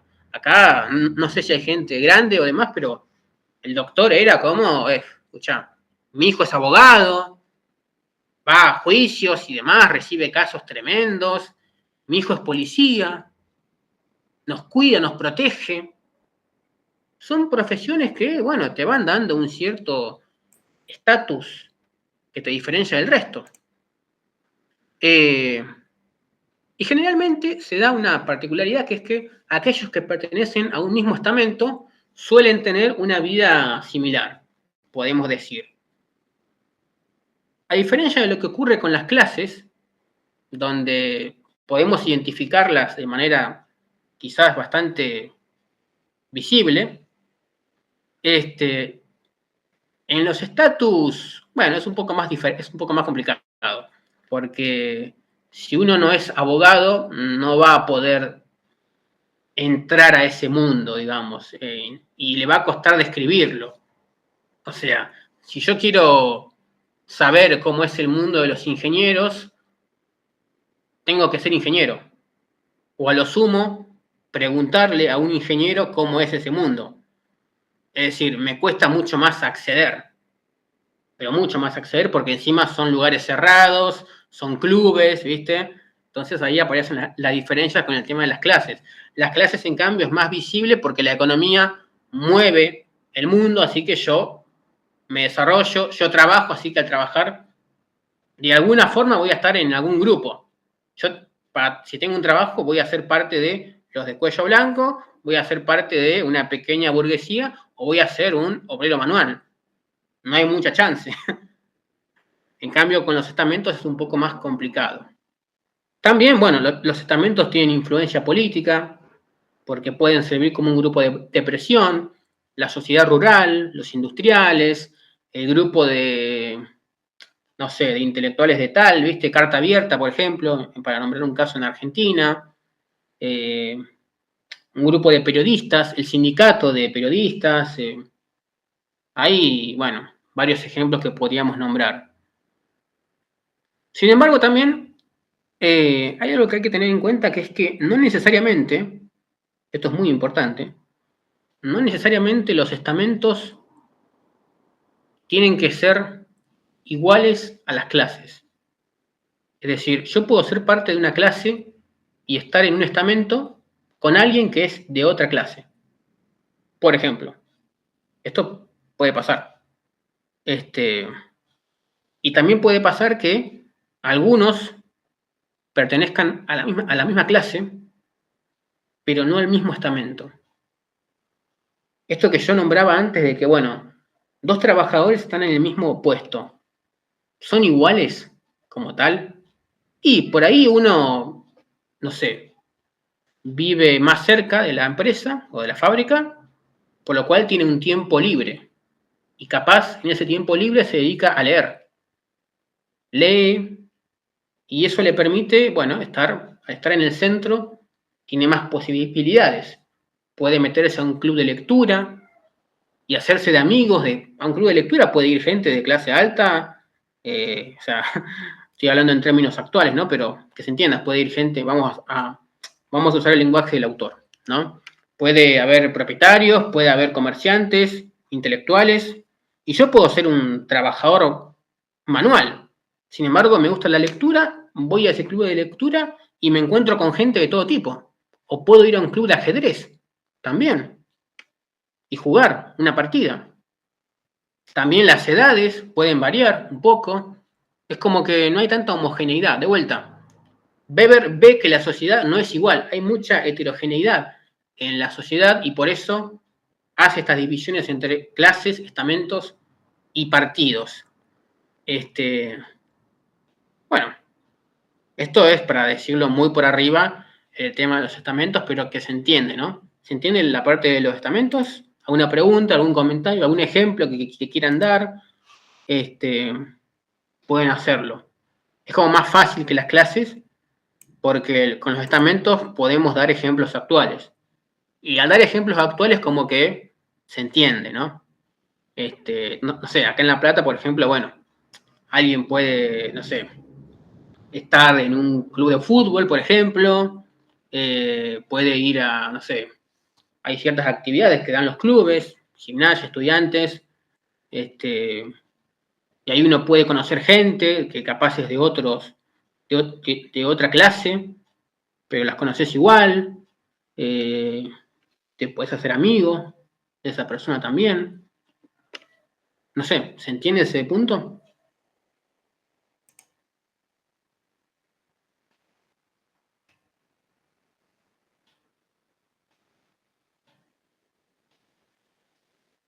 Perfecto. Ok. Bien. Bueno, los estamentos son mucho más subjetivos que las clases, en realidad. Por eso es como que muchos a veces lo pasan rápido, pero que se entienda que es algo que forma parte de la sociedad que Weber ve. Así que por eso lo utiliza, ¿no? Pasemos a los partidos. En el texto lo dicen medio rápido, mucho más rápido que con los estamentos. Así que vamos directamente a leerlo. Si ya los estamentos eran grupos de poder, pueden ser un grupo de poder, las clases tienen determinado poder, bueno, los partidos, ¿qué decir? Esto es importante porque Weber va a hablar mucho del poder. Insisto, va a hablar mucho del poder, entonces por eso utiliza esto. Weber después va a hablar del poder, la dominación, entonces por eso parte de estas diferencias con Marx para poder llevar a cabo su teoría, que es la que va a desarrollar después en otros textos y demás. Vamos a leer directamente los 4 párrafos que dice el texto de los partidos. Tanto la ubicación en determinadas clases sociales como la pertenencia a ciertos grupos estamentales puede servir de base para la posesión de poder social. Y así ocurre frecuentemente en la sociedad. Pero en los estados modernos, los estados que él está viendo, surgen ciertos grupos que están específicamente involucrados con el ejercicio, la influencia y el poder político, y la toma de decisiones en favor de sus miembros. Estos son los partidos. Partido Laboral o Partido Laborista en Inglaterra ya te dice un nombre. Ya el nombre tiene cierta identificación, tiene cierta identidad. Partido Conservador también tiene cierta... ya el nombre te dice más o menos en dónde entras. Partido Comunista Revolucionario, Partido Socialista, por ahí uno los ve y dicen, pero no son iguales. Bueno, ya el nombre te marca ciertas diferencias, ¿no? Partido Libertario o Partido Liberal. Bueno, hay diferencias, por supuesto, entre ambos. Bueno, ahí aparecen los partidos, que también son un grupo de atraer gente, también son un grupo social. Están las clases, los estamentos y los partidos. ¿Cómo no? Acá también Weber le gana a Marx con el tiempo. En la época de Marx, esto de los partidos políticos no estaba muy desarrollado.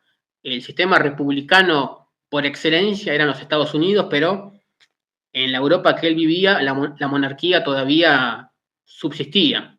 Inglaterra inventó la monarquía parlamentaria para mantener su influencia, pero la corona hasta el día de hoy sigue siendo la autoridad máxima en la Gran Bretaña y bueno, en todo el Reino Unido.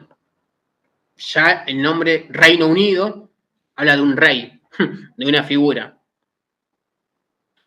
Entonces, bueno, Weber utiliza el término partido en un sentido más amplio que el que nosotros podemos darle.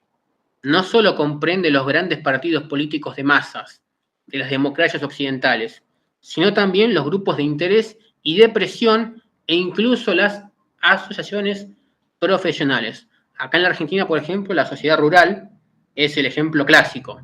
Es el gran ejemplo de un grupo muy poderoso, con mucha influencia, que puede acceder al poder tranquilamente, si quiere. Cuando hay un golpe de Estado o una revolución, o lo que ustedes quieran, no hace falta acá que sean de izquierda o de derecha. Cuando hay un movimiento político así de gran alcance, hay grupos atrás, hay grupos de intereses. Bueno, esto es la política, puramente. Como dentro de estos grupos es posible acceder a cuotas diferenciales de ejercicio de poder, aparece un nuevo criterio de estratificación y una nueva dimensión que atraviesa las anteriores. Con lo cual el análisis se hace todavía más complejo. Para Weber, vamos acá a lo importante, la relación entre los partidos, las clases y estamentos no es lineal, ni puede ser definida en términos simples. Por ejemplo, nos dice acá Marrero, es cierto que algunos partidos representan claramente intereses de clase. Es cierto, pero esto no tiene necesariamente que ser así. Y de hecho hay partidos policlasistas que no es posible identificar con una clase o grupo determinado. A ver, no sé, uno podría decir hoy en día, un ejemplo que quiero que se tome con respeto, que se entienda, ¿no? Pero bueno, tengámoslo en cuenta, ¿no? Durante mucho tiempo, el peronismo era el partido para los trabajadores, para los sindicatos y demás. Bueno, hoy en día, por ejemplo, hay partidos antiperonistas que también reciben el voto de trabajadores, de gente de bajos recursos, de escasos recursos. También ocurre. Pasó también con Juntos por el Cambio, con la UCR.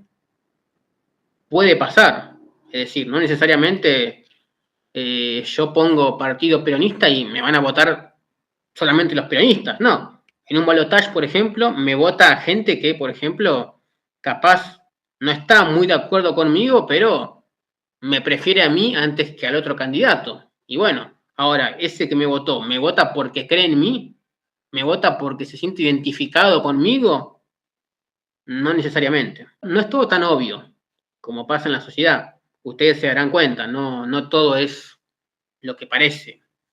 No es todo tan fácil, tan obvio, hay trampitas ahí que uno a veces no entiende y dice, ¿por qué pasa esto? Bueno, cerremos con el último párrafo que habla de los partidos.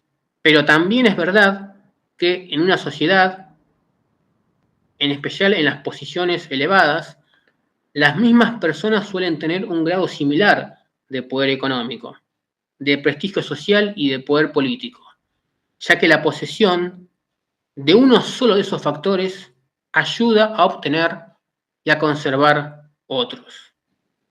La posesión de factores se refiere. Bueno, estamos ahí con los partidos. El tema de los partidos, bueno, acá Weber también entra en una época distinta. Weber muere en la República de Weimar, después de la Primera Guerra Mundial. No alcanza a ver el origen del nazismo y demás, pero sí se muere en un intento de república, que bueno, hizo lo que pudo, pero le tocó la etapa de la posguerra. Entonces, por eso Weber con los partidos es también un poco novedoso para él, el tema de los partidos políticos y una democracia y demás. Por ahí muchos acusan a Weber de ser un poco fascista o un poco, porque da la casualidad de que muchos de sus lectores, muchos de sus alumnos, fueron después impulsores del fascismo. Por ejemplo, como Schmitt, por ejemplo, en Alemania, además, y otros autores también. De vuelta, acá hay una cuestión que hay que entender, que es que los autores escriben en un determinado contexto y en lo que ven y describen eso. No quiere decir que Weber esté necesariamente de acuerdo con lo que está viendo, pero es lo que él cree que pasa. Punto. Los partidos políticos tienen influencia, las clases tienen influencia, los estamentos también tienen influencia. Weber dice todo esto porque después él va a hablar de las relaciones de poder. Entonces, es por eso que él habla de las clases, choca con Marx y después habla de los estamentos, del prestigio social y de los partidos con la influencia que pueden llegar a tener. Bueno, ¿alguna pregunta sobre esto? Esto es el texto de Weber, el texto de Marrero. Economía y sociedad no lo comenté, pero más o menos dice lo mismo que acabo de repetir acá. Porque ahí, por ejemplo, a ver, lo paso medio rápido, justamente continúa hablando de las clases, estamentos y partidos. Y le da un desarrollo bastante alto, para después pasar a la dominación. Entonces, por eso es que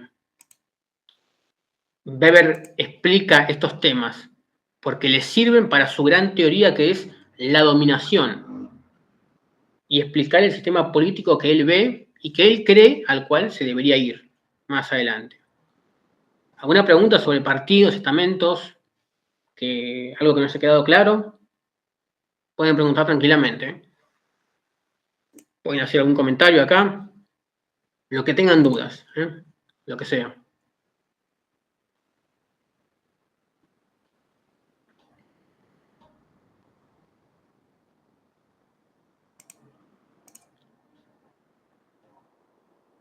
Bueno, perfecto, entonces. NASA, son ya las 8. No sé. Sí, yo también estoy. En todo este tiempo me di un paseo por la ciudad de La Plata con los auriculares mientras estaba en el grupo de estudio. Está bien. Bueno, no sé si les parece que vayamos dejando hasta acá, que es la parte más engorrosa, Y esto fue engorroso, es engorroso, ¿sí? Y después en un próximo encuentro que podemos hacer, si tienen preguntas, por ejemplo, algo que pueden hacer mucho es, por ejemplo, escribir preguntas en el grupo, si les parece. No entiendo tal tema, este otro no lo comprendo, pueden repetir esto otro en el grupo, pueden escribirlo tranquilamente cuando se hable de este grupo de estudio, así yo ya voy preparado para saber. Tranquilamente pueden hacerlo, no se preocupen, podemos repetir clase tranquilamente, el sábado seguramente lo hagamos, yo estoy a disposición, si ustedes quieren y pueden plantear una tercera clase, un viernes ahí, no tengo problema. Ahí hablaban de la perspectiva de Bourdieu, sí, sobre la desigualdad, eso es importante también. Bourdieu es lo que sigue, básicamente, en cuanto a... No es tan complicado, pero también es importante. Y bueno, nada. No hay problema, por favor, gracias a ustedes por venir acá. Tengo una guía de temas que mando a mi profe, si querés lo mando. Dale, mándenla al grupo y que después los chicos me lo envíen, no pasa nada. Esto la verdad que fue medio improvisado porque con los tiempos ahí estaba medio complicado, pero bueno. Me enfoqué más en lo primero, que era lo más complicado, Weber y Marx, que es la verdad medio vueltero un poco, pero bueno, nada. Ahí está, ¿eh? Me mandaste. Ahí lo abrí, ya lo tengo, así que cualquier cosa, después ahora lo chequeo. De una. Bueno, si te da alguna duda o algo, perfecto, gracias. Si te da alguna duda o algo, comenten en el grupo qué dudas les quedaron y qué les gustaría, bueno, qué preguntas tienen sobre todo sobre tal autor y lo vamos tratando. Así que nada, les agradezco a todos por haber venido acá, gracias por el tiempo y bueno, nada, el fin de semana vamos a intentar coordinar bien, tenemos un partido importante el fin de semana, tenemos la final Platense Huracán y también la final de la Champions, pero eso no nos importa, ¿no? Acá tenemos un fútbol de calidad. Así que nada, el sábado justo de 4 a 6 tenemos la final de la Champions, así que bueno, ya hay algún fanático acá o fanática, seguramente habrán estado pendientes de lo que pasó recién con el Chelsea y el Betis. Así que nada, nos veremos entonces. Muchas gracias a todos por estar acá y nada, nos veremos la próxima.